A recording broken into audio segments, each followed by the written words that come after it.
จัดซับ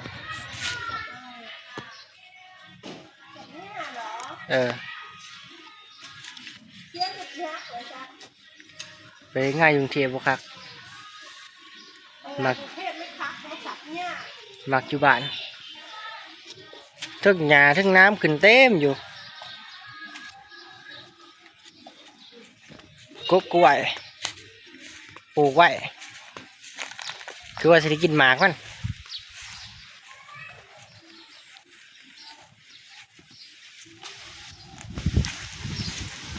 บริกินหมากมันซับมันเป็นหมกกล้วยนั่นกล้วยบุมีหมากมาซับไปเลย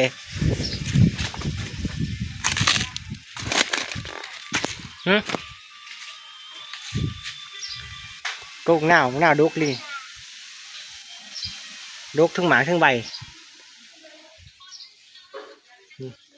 ซับไปเลยเห็ด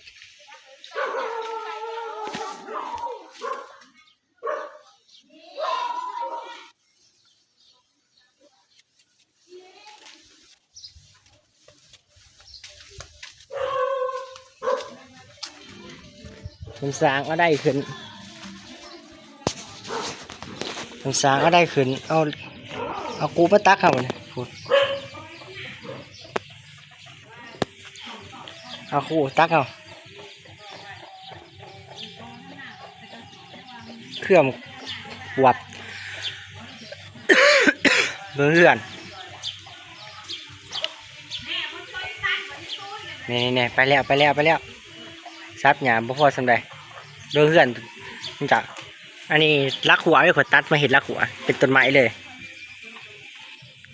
กดไปตัดมา เป็นต้นไม้เรียบร้อย